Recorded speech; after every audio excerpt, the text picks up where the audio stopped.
about the top 10 most evil humans to have ever lived. There are a lot to choose from, so this video could spawn many parts. This list is absolutely jam-packed with detail, so let's get right into it. Coming in at number 10, we have Mary Ann Cotton. Cotton was hung at Durham County Jail in 1873 following a 20-year poisoning spree. Cotton is often considered Britain's first female serial killer, murdering 21 people in her time, usually for money via insurance payouts. Cotton's poison of choice was arsenic, something that she used to murder her husbands, yes, husbands plural, and her children. That's right, she killed her own children. She was later discovered when police made the connection between the loss of her 3 husbands, some friends, a friend of her mother's, her mother, and her 13 children, all of which had died from sudden stomach fevers. Wow, coming in at number 9, we have Jim Jones. Greedy and evil, Jim Jones was the cult leader of the People's Temple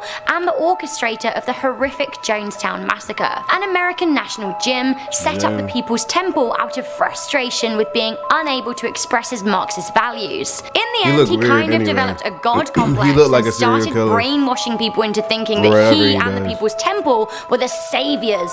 He relocated the cult to Guyana and then named their newly acquired land Jonestown after himself. Jim manipulated the press and some respected politicians until they started to disassociate themselves from him. The American authorities became very suspicious of goings on in Jonestown after reports of violations of human rights from defectors. America sent reporters and a congressman in to investigate the cult, and Jim ordered his army to murder them. Later, realizing his time was up, he brainwashed 909 people into committing mass suicide, 300 of which were children. They all famously drank.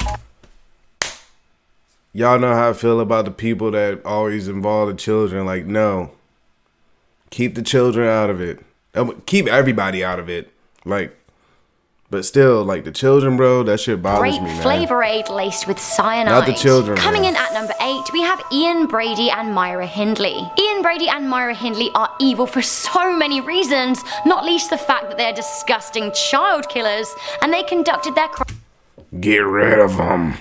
Crimes in the 60s. The pair lived in Greater Manchester and spurred one another on to kill. Their first victim was a friend of Hindley's sister. She was called Pauline Reed, and Hindley used their prior relationship to lure her into their van. Pauline was only 16 when she was sexually assaulted and murdered. The pair raped 3 more times and killed 4 more times. Their victims included 3 boys, 2 of which were aged 12, and a 10-year-old girl. The pair were later arrested. What the fuck is going through their heads? Following a tip-off from Hindley's brother-in-law, and they later refused to give information about the missing children's bodies to their bereaving parents, which is just horrible. Okay, so this guy comparatively seems a lot worse, but he was living in a different time, although he was absolutely a mega dick. Coming in at number 7, we have Vlad the Impaler. Vlad the Impaler was the inspiration behind the legend of Dracula, and like his fictitious counterpart, he was a very bloodthirsty Look at Vlad. Vlad was alive for a mere 45 years between 1431 and 1470. I don't even know what Vlad.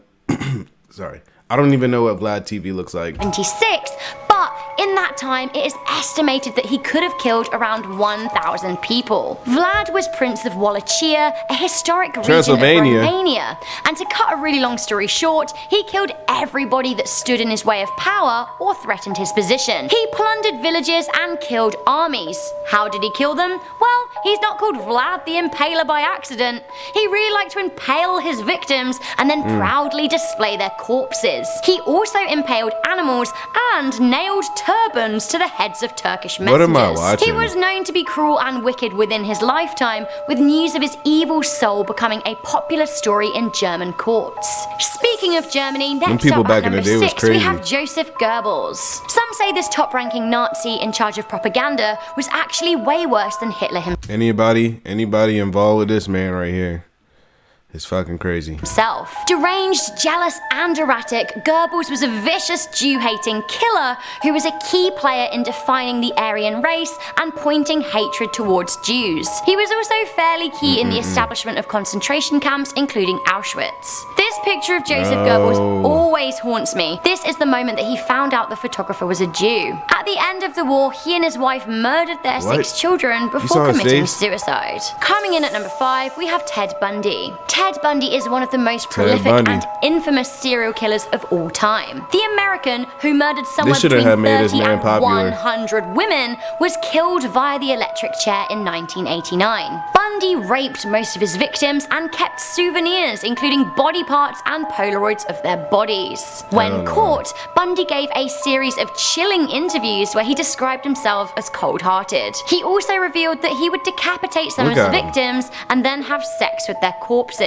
Sometimes he would revisit his murder site and would again perform sexual acts on decomposing bodies. Bundy famously said, "We serial killers are your sons, we are your husbands, we are everywhere, and there will be more of your children dead tomorrow." Oh, this guy, gross. He seemed to take a sick pride in being a killer. Coming in at number 4, we have Delphine Laurie. Considered one of the most evil women in the world, let alone New Orleans, this absolute historic she-devil even got her own character on American Horror Story. Delphine grew up as a young, rich beauty in a wealthy white Creole family in New Orleans. After 3 marriages, she brought her own home and installed a slave's quarter in the top floor. Beneath the shiny veneer of her lavishly furnished home, Delphine had a sick secret. The slaves' quarters were actually a secret torture and murder room. She woefully mistreated her staff, but the extent of the horror wasn't known until a fire broke out in her home. The fire marshal searched the top floor, only to find a dozen people chained up, with others in cages. Body parts and severed heads sat in buckets, and organs were strewn across the floor. Delphine never faced justice as she fled to Paris. A recent evil up next. I think I've seen that in like a Sam and Colby video. Harold I think they Shipman visited was that a British doctor who broke the go to like haunted Hippocratic places Oath and abused his power to carry out 218 or more sick murders. Shipman killed people by administering them with a lethal dose of diamorphine, and then he used his position as a doctor to sign their death certificates and also to doctor their medical records to suggest that they were in bad health. 80% of his victims were women, usually over the age of 50. However, Shipman has been linked to the death of a 4-year-old boy. His last victim was pensioner Kathleen Grundy, for whom he had forged a will. He looked like one of those dudes, like a white man, and I'm like walking past like a black man, and he's like making that face like that,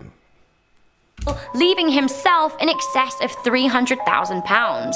Eventually he was discovered and sent to prison in 2000, and in 2004 he hung himself on his 58th birthday, reportedly waiting this long specifically so his wife would get his £100,000 pension. Like white people. Sick. Coming into number 2, it doesn't get much sicker than ISIS. Really do that. Evil has threaded itself throughout history, and currently one of the most evil selections of people alive reside in a terror cell called ISIS. These deranged killers are pretty much hell-bent on destroying the West and pretend to support Islam in their quest for dominance over the East. ISIS was founded by Abu Musab al-Zarqawi, and the group murder and destroy in the most chaotic way. ISIS were behind the Bataclan massacre, the Tunisia Beach massacre, attacks in Turkey, Syria, Egypt, Yemen, Berlin, and many more.